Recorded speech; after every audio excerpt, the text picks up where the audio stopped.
방금 소개받은 명지대학교의 박종호라고 합니다.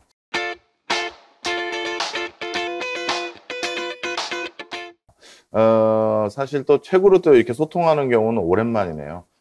얼마 전에 책을 냈더니 또 이런 좋은 기회가 생긴 것 같습니다. 제가 이제 설명드릴 내용은 요즘 정말 전 세계적으로 좀 돈의 흐름이 바뀌고 있다. 이게 가장 유치하지만 정확한 진단인 것 같아서 책 제목에도 그런 논조에 책 제목을 정할 때 제목도 그렇게 정했는데요. 오늘 그래서 어떻게 돈의 흐름이 바뀌어가는지 하나하나 설명드리려고 하고요. 돈의 흐름이 바뀌게 된 가장 큰 배경 중에 하나는 이거부터 얘기를 해야 될 것 같아요. 진짜 보호무역주의가 강화되기 시작했습니다. 이것 때문에 제가 요즘 많은 기업의 세미나라든가 아니면 정부와의 세미나에서 제가 뭔가 발제를 할 때 커뮤니케이션에 대해서 굉장히 어려움을 느낄 때가 많습니다. 우리는 불과 몇 해 전까지만 하더라도 한 40년 동안 요 원의 왼쪽 원, 자유무역과 공정무역, 흔히 말해서 WTO 체제 아래에서 모든 전 세계 교역과 통상이 운영됐었어요. 예를 들어서 WTO 체제에서 가장 궁극의 지향점들 중에 몇 가지를 말씀드리면 보조금을 주지 마라,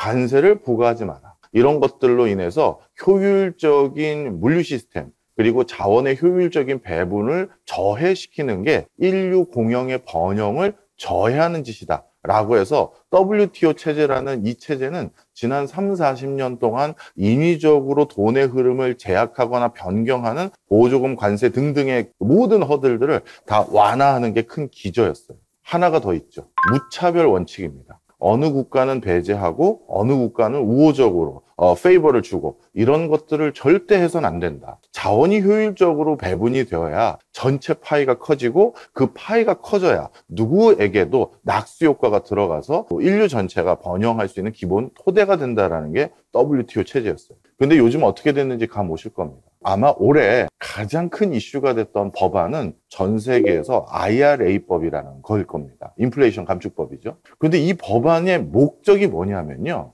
보조금을 줄 사람이 누구인지를 선정하기 위한 법이에요. 아니 지난 40년 동안 보조금을 주지 말라고 어떻게 보면 깃발 두고 가장 앞섰던 세력이 세력인 미국이 룰을 바꾼 거예요. 미국이라는 나라는 룰 세팅을 할 수 있는 그런 힘을 가진 국가거든요. 그런 국가에서 아니 보조금을 주기 위한 기준을 설정하는 법안을 만든 게 이 IRA법이에요. 그리고 이 IRA법의 여러 내용들을 가만히 살펴보면 특정 국가가 보조금을 받기 어렵게 만들기 위한 독소 조항이 여기저기 숨어져 있어요. 그게 어느 국가죠? 바로 중국이죠. 분명 WTO 체제에서는 무차별주의를 원칙으로 했었는데 이제 무차별주의가 아니라 너는 안 돼라는 조항을 대놓고 집어넣고, 그리고 미국의 재무부 차관보 같은 경우는 전 세계 투어를 다니면서 이쪽 나라는 어떻게 대응할 겁니까? 확인을 하면서 돌아다니기까지 한 바가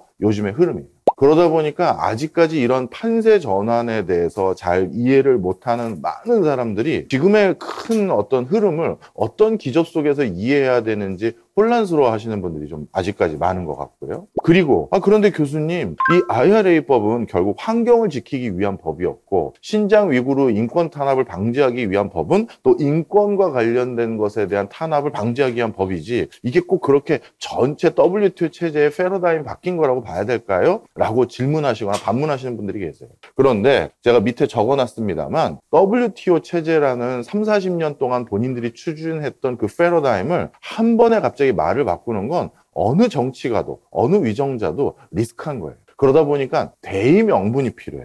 근데 WTO 체제에서는요, 딱 3가지 정도가 이 조항의 위해가 됐을 때는 인위적인 제약을 가할 수 있다라고 명시되어 있어요.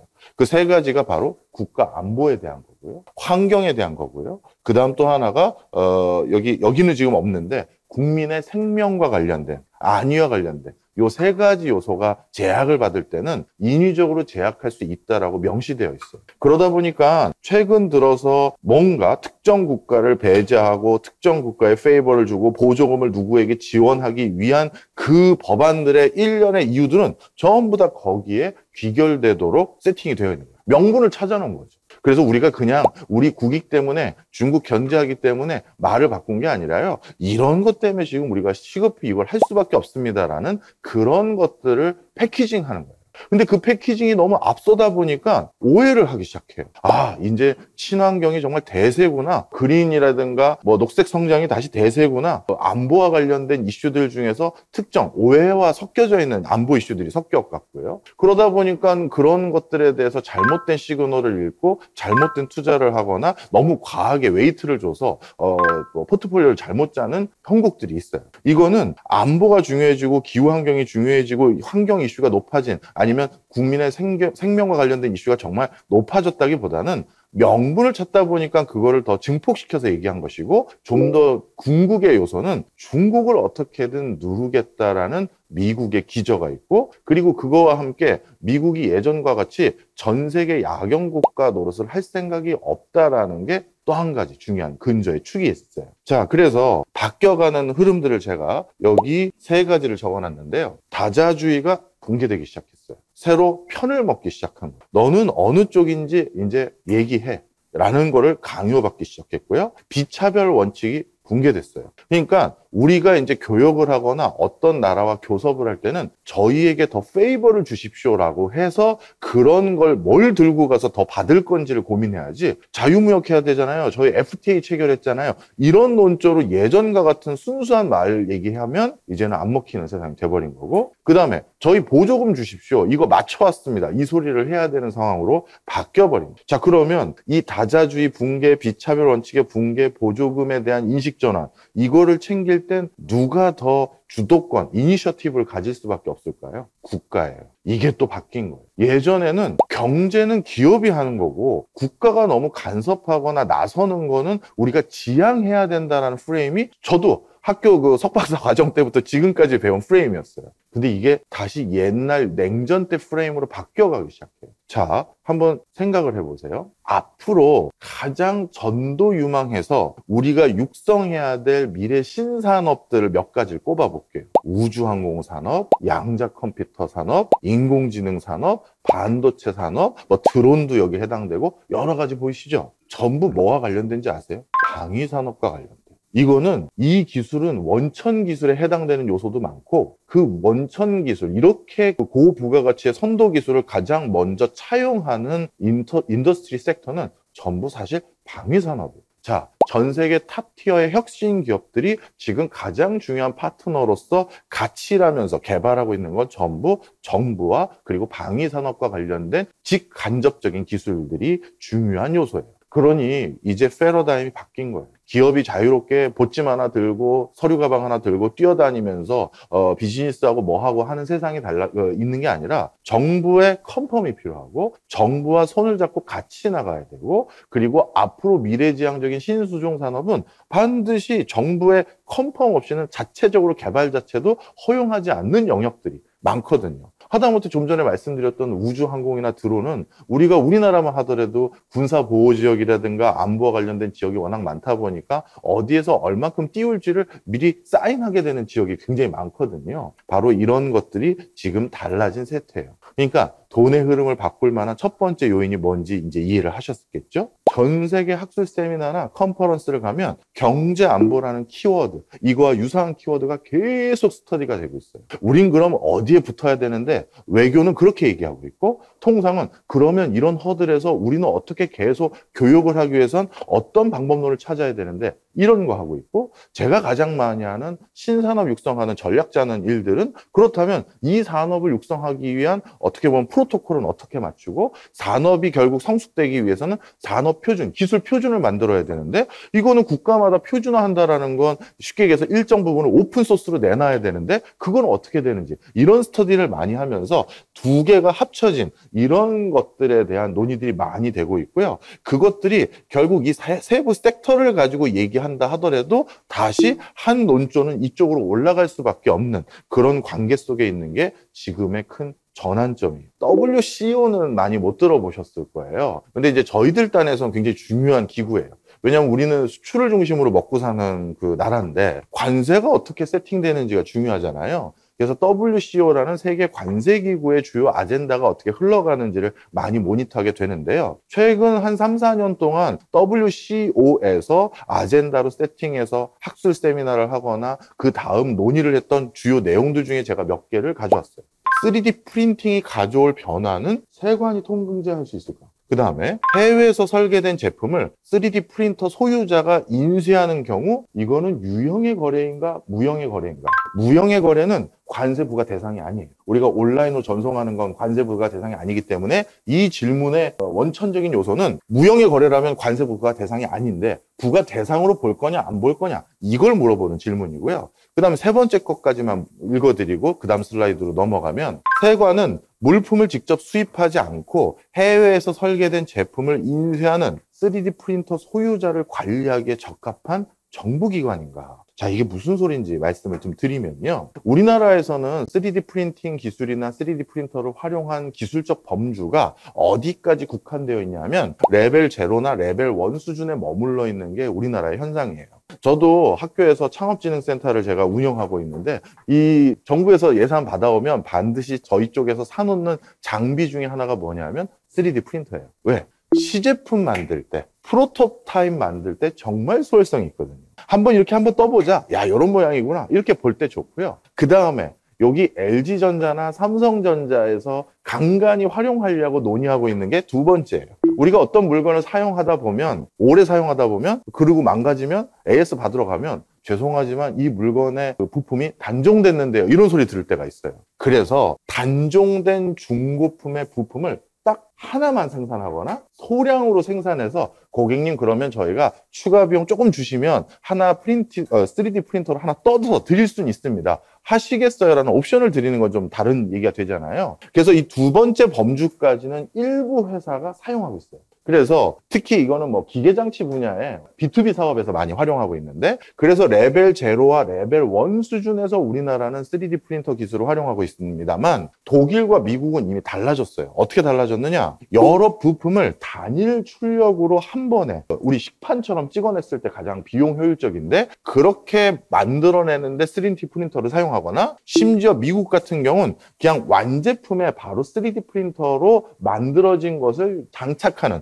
그런 형태까지 가버렸어요. 처음에 이 완제품에 바로 들어가는 것은 설계의 자유도를 극대화하기 위한 목적이 제일 컸어요. 의족이라든가 의치라든가 이런 거는 통상적으로 의족 그러면 표준화된 30 몇 개의 사이즈 중에서 내 무릎과 가장 유사한 사이즈 하나를 인식시키는 게 일반적이었는데 이제 바꿨죠. 어떻게? 내 반대쪽 무릎을 3D 스캐너로 스캔을 해서 똑같은 무릎을 하나 뜨는 거예요.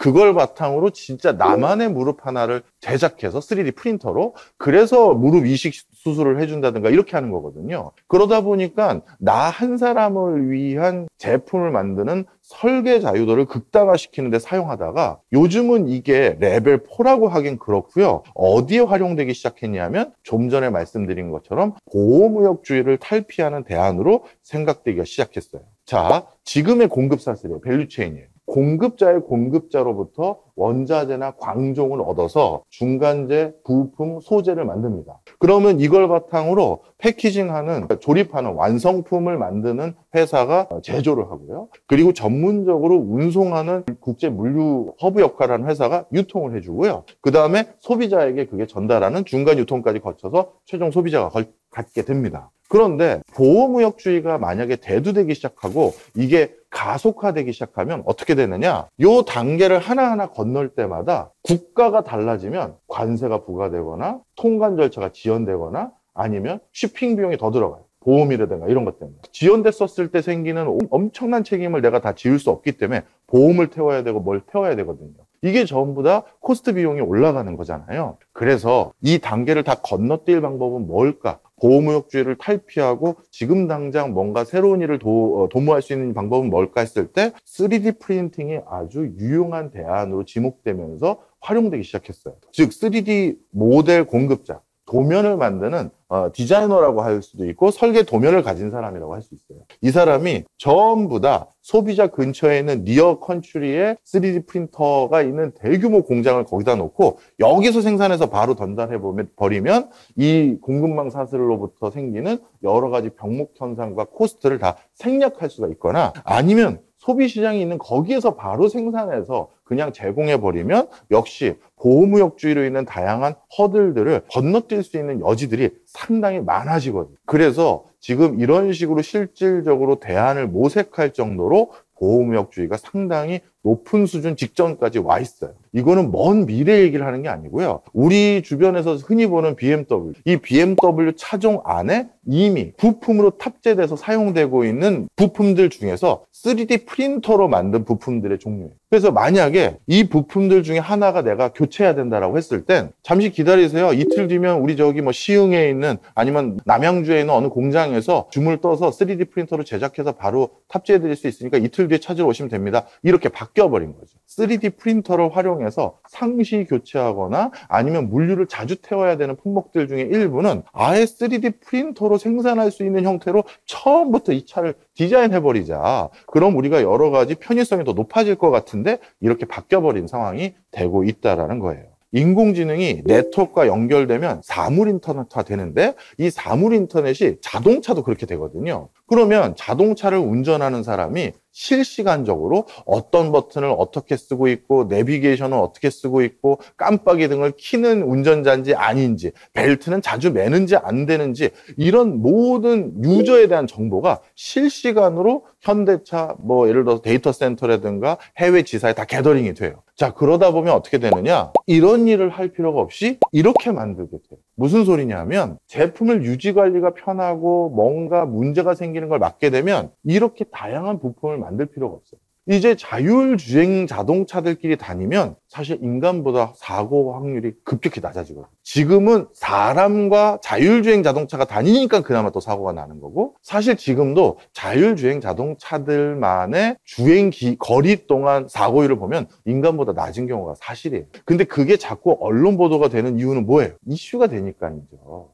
자, 그래서 다양하게 사고 날 일이 없네? 그리고 앞으로는 자동차끼리 서로 커뮤니케이션을 해서 야, 나 깜빡이 켜고 이제 들어간다 라고 신호 보내면 뒤에 있는 자율주행 자동차가 이 자율주행 자동차의 신호를 받고 슬 속도를 줄여주는 거예요. 그러다 보니까 차량까지 커뮤니케이션이 되기 시작하면 더 급격히 낮아질 거예요. 그러면 자동차 회사들은 이제 어떻게 바뀌어가기 시작한다? 간단해지죠. 야, 이 수많은 하청업체들 관리하고 이 수많은 직원들 뽑아서 노조하고 싸움하기보다는 이제 어떻게? 이렇게 가도 돼요. 공정 프로세스를 극단적으로 줄이고 단순화시키면 가장 코스트 이펙티브하게 자동차를 만들 수 있어. 이렇게 되는 거예요. 그러면 더욱더 어느 비중이 커질 수밖에 없는 인더스트리가 된다? 좀 전에 말씀드렸던 3D 프린터의 역량이 더욱더 커지는 형태의 비중으로 제조 방식이 바뀌어버려요. 그러다 보니까 다시 앞부분 잠깐 보여드리면 보호무역주의를 탈피하면서 미래지향적인 산업 패러다임의 변화에 대응하기 위해서 3D 프린터라는 기술들을 이용하기 시작하면 이걸 이용해서 아예 물건을 생각할 걸 디폴트로 만들어서 제품을 설계하면 상당히 유용한 대응력이 가능하겠다라고 생각하기 시작해요. 그러면 이게 어떻게 되느냐? 오늘 주제인 돈의 흐름을 또 바뀌죠. 어떻게? 지금은 현대자동차 같은 경우 러시아에서 또는 헝가리에서 또는 미국 어디에서 멕시코에서 거점 공장에서 생산해서 인근 지역에 차를 전부 다 딜리버리해요. 그런데 나중에는 어떻게 갈 가능성이 많다? 이게 지금 자동차를 규모의 경제로 실현하는 그런 자동차 공장이 아예 없어지는 건 아니지만 어떤 모델들 같은 경우는 굉장히 부티크 공장 같은 걸 하나 만들어서 그 지역에게 바로바로 납품할 수 있는 형태의 굉장히 독특한 공급망이 만들어지게 되면 이게 또 돈의 흐름이 또 싹 바뀌어버리는 그런 기저가 또 생길 것 같아요. 그 다음에 또 한 가지 이제 걱정되는 부분이 우리가 많은 분들이 보호무역주의 그러면 관세나 보조금이나 통관 절차라든가 이런 표면적으로 드러나는 것들을 많이 생각하시는데요. 보이지 않는 보호무역.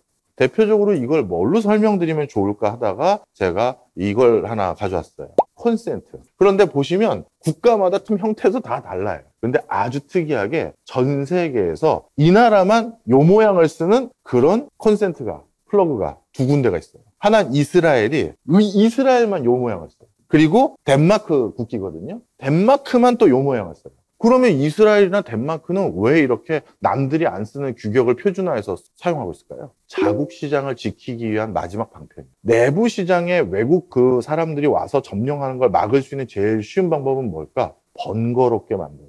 예를 들어서 우리 삼성전자가 이제 인도도 수출 많이 했고 중국도 수출 많이 했고 여기저기 수출 쭉 많이 했는데 이 남은 시장 어디 남았어? 이스라엘은 저희가 아직 지점이 없습니다. 아니면 바이어가 없습니다. 그럼 이스라엘 들어가 볼까? 그런데 문제가 하나 있는데 이스라엘은 컨센트 플러그 모양을 우리가 다시 만들어야 됩니다. 왜? 거기는 독특한 걸 써요. 거기 다 팔면 몇 개나 팔어? 한 5만 개 예상됩니다. 야, 접어. 이걸 기대하는 거예요. 뭐 5만 개 팔려고 그걸 다시 또 뜨니? 이런 걸 기대하는 거죠. 근데 이거는 WTO의 보호무역에 대한 어떤 철폐해야 될 리스트에 없거든요. 없어요. 피해가는 거예요.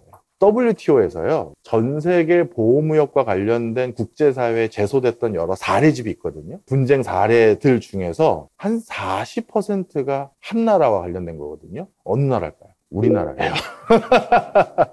우리나라가 또 이 부분에 또 일가가 있거든요. 외국 물건 못 들어오게 딱 맞고 우리 물건은 교묘하게 보조금은 분명 줬는데 보조금 준 흔적은 없이 딱 수출하는 이런 거에 아주 도 같은 나라. 그래서 전 세계 통상 관료들이 학위하러 오거나 아니면 스터디하러 가장 많이 오는 곳이 한국이에요. 야, 니네 어떻게 이런 생각을 해냈어? 이런 게 많아요. 그 중에 대표적인 게 바로 생수산업입니다. 이것도 좀 설명을 드릴게요. 원래 1970년대만 하더라도 우리나라에서는 먹는 샘물 있죠? 마시는 그냥 생수를 돈을 주고 파는 건 불법이었어요. 그런데 어떤 일이 생겼느냐? 80년대 중반에 이제 우리나라에서 서울 88 올림픽을 개최하기로 확정이 됩니다. 그래서 정부 사이드에서 야, 이제 올림픽 되면 외국 관광객뿐만 아니라 선수들, 언론인들 잔뜩 밀려 들어올 텐데 이 사람들 대상으로 우리가 모처럼 외화 벌어야지, 달러 벌어야지. 우리 국내에서 이 사람들 대상으로 판매할 수 있는 신규 사업 찾아와 하고 관료들에게 정부 사이드에서 발제를 합니다. 아, 각하 해외에서는 먹는 물을 돈 주고 사 먹는 게 가장 일반화되고 거부감도 없습니다. 우리 외국인들이니 이분들에게 먹는 생수를 돈 주고 팔아보면 어떨까요? 우리가 먹는 물건들 중에서 통상적으로 유통기한이 거의 없다시피 해도 되는 게 세 가지예요. 하나가 설탕, 두 번째가 소금이에요. 그다음 세 번째가 바로 물이에요. 밀봉만 잘하면 별 문제 없어요. 그러다 보니까 유럽 각국 같은 경우 자연적으로 소모될 수 있을 정도의 충분히 넉넉한 유통기한을 법적으로 허용해줘. 뭐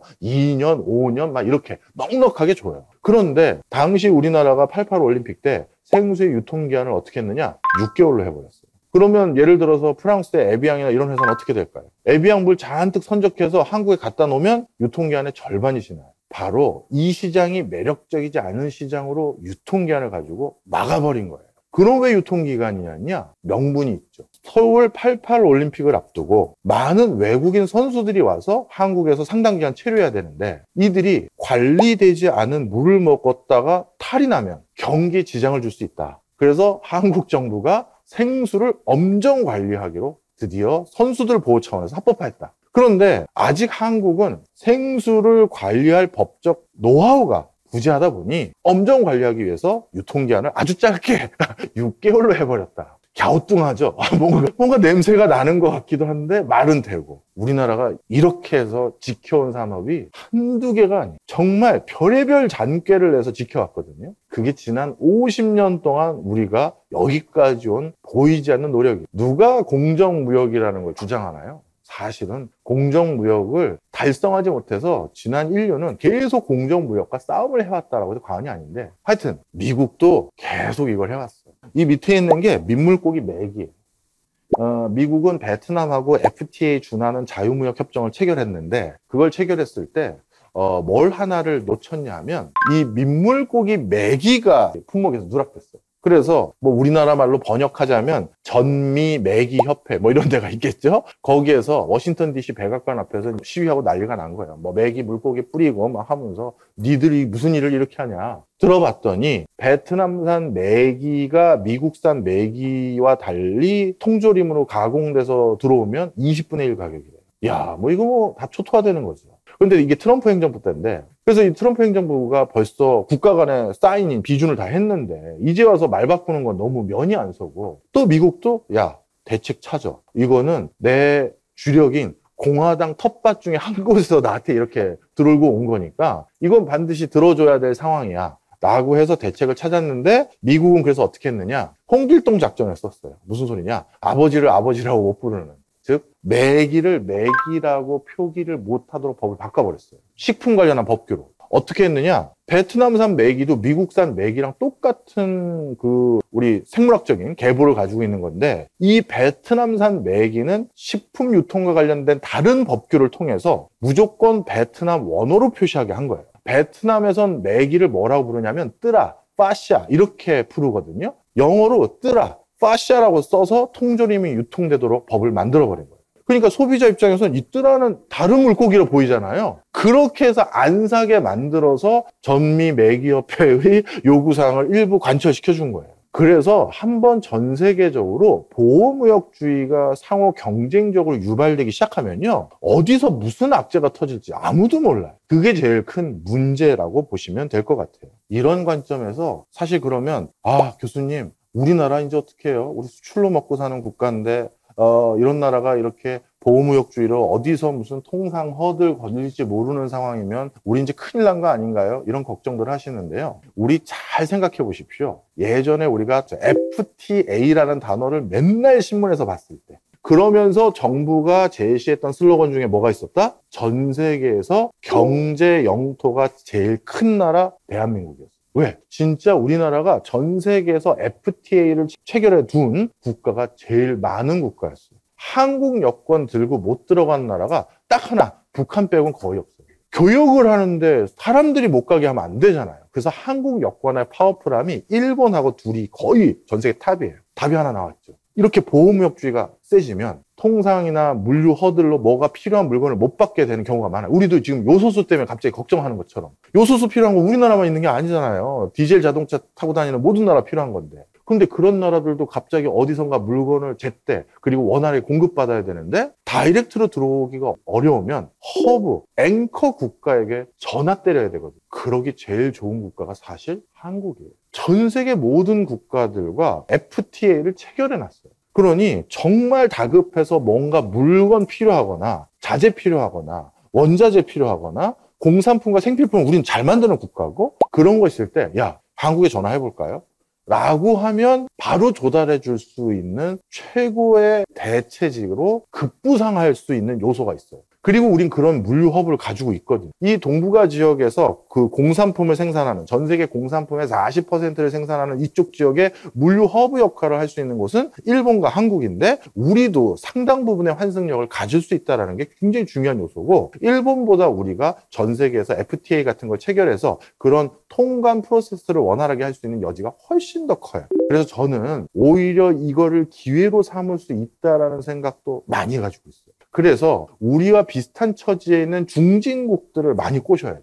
야, 아르헨티나, 니네도 요즘 고민 많다며. 공산품들 니네는 거의 전량 수입하잖아. 야, 네덜란드, 니네는 농산물은 잘하지만 나머지는 좀 다 수입에 의존하잖아. 이런 중진국들과의 교섭을 더욱더 공고히 해서 물류 허들을 만드는 것이 굉장히 중요하다. 많은 분들이 아세안 그러잖아요. 그러면서 단일 시장으로 접근하는데 그러면 폭망합니다. 미국을 비롯해서 제가 만난 통상 분야의 많은 관료들 중에서 아세안을 아세안 단일 시장으로 그대로 놔두려고 하는 국가는 단 하나도 없어요. 예전에 EU 체제가 본격화되지 않고 유로존 체제가 본격화되지 않았을 때는 유럽을 다루기가 그래도 수월했어요.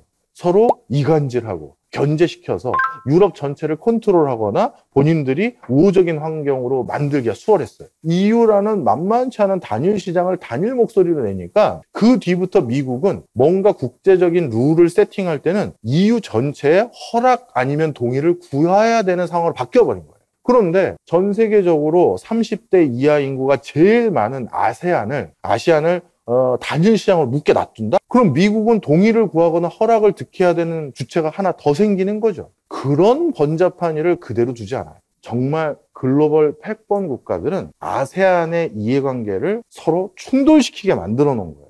절대 단일 목소리가 안 나오는 걸 더 선호하는 거예요. 우리나라의 상황을 좀 말씀드리려고 요걸 가져왔어요. 앞으로 전도 유망한 사업 한 3-4가지 또 꼽아보세요. 제가 한번 꼽아볼까요? 2차 전지, 반도체, 전기자동차. 방금 제가 열거드렸던 이 미래지향적인 신수종 산업을 모두 다 잘하고 있는 나라는 지구상에 대한민국밖에 없어요. 그런데 왜 요즘 경기가 이 모양이지? 이게 의구심이란 말이에요. 그것도 보호무역주의 때문에. 원래 올해 우리나라가 불경기일 이유가 하나도 없었어요. 이 보호무역주의 때문에 흔히 말해서 GDP, D가 도메스틱이잖아요. 국내에서 전개될 많은 경제활동이 전부 외국으로 가버렸어요. 미국에 공장 짓고 있는 배터리 공장 현황만 가져왔는데요. LG 에너지 솔루션이 미국에 공장 짓고 있는 데가 전체 6곳에 있고요. 전부 기가급 팩토리. SK온이 미국에 공장 짓고 있는 게 6곳이고 전부 또 기가급 팩토리고, 삼성 SDI가 뭐 이재용 부회장이 늦게 출소하는 바람에 늦게 마스터 플랜이 나오는 바람에 좀 늦게 시작했는데 지금 2개 확정돼 있고 또 2개 더 알아보고 있다고 들었어요. 전부 미국에 16개 가까운 공장을 짓고 있어요. 만약에 IRA법이라든가 미국의 보호무역주의 조치가 아니었다면 이 16개 관련된 공장 전부 어디다 지었을까요? 우리나라죠. 아니, 이렇게 지난 20년 가까이 국가와 기업이 합심해서 기술 개발해왔고 드디어 그 과실이 열리기 시작했는데 그걸 고스란히 지금 떠주기 시작해가지고 그 과실을 다 갖다 준 거잖아요, 어찌 보면. 그래서 이게 지금 우리 경제가 이상하게 불경기이고 저성장인 가장 큰 원인 중에 하나예요. 그럼 교수님은 어떻게 하면 좋을까요? 이제 이거잖아요.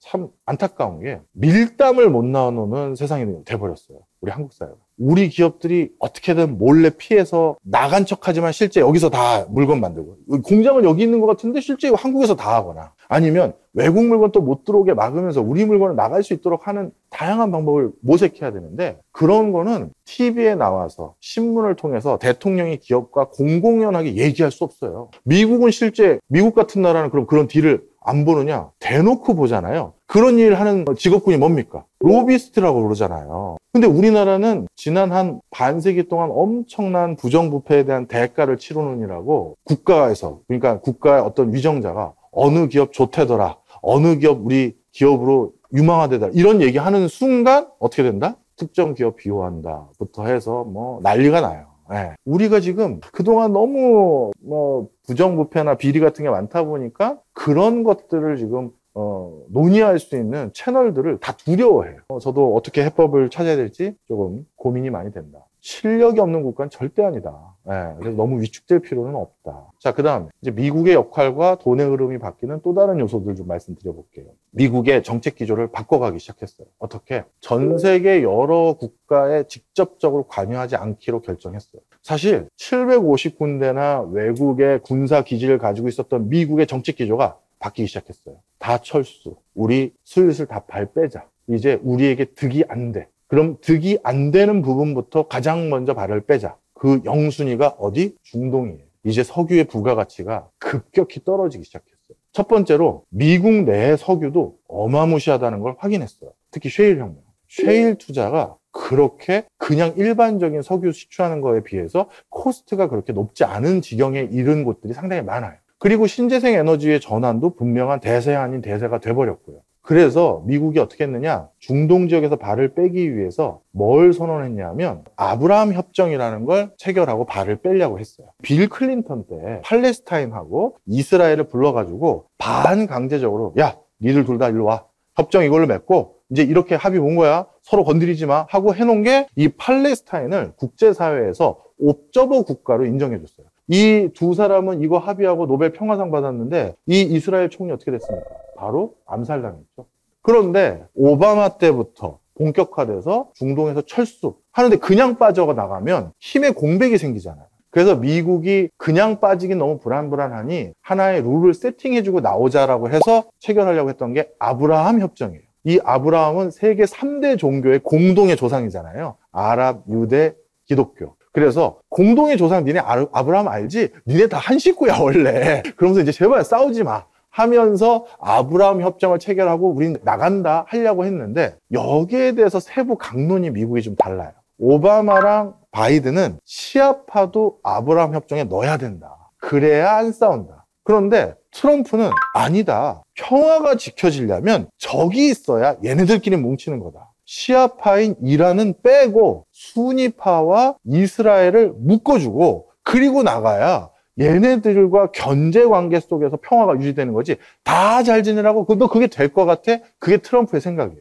그리고 더 심하게는 안 되겠는데, 이 아브라함 협정도 다시 안 되겠는데 해서 오히려 전쟁을 강하게 도발해서 미국이 중동에서 발 못 빼게 하려고. 그래서 이 상태를 유지해야지 무슨 평화고 뭐고 말도 안 되는 소리 하지 마. 이러고 있는 거고. 왜 그러냐 하면 빈살만이 요즘 강하게 요구하는 게 있거든요. 나도 핵 가질래. 슬슬 여기저기서 이제 핵을 가지겠다라는 목소리가 많고, 사우디가 핵 가지면 이란 반드시 핵 가지는 거예요. 그러면 이란 핵 가지고 사우디 핵 가져? 그럼 이스라엘도 우린 만들 능력은 옛날부터 있었어. 이렇게 해서 또 가져가게 되고, 그럼 진짜 이런 표현이 맞는지 모르겠습니다만, 그래도 녹화되는 방송에서 아사리판이 되는 거예요, 진짜.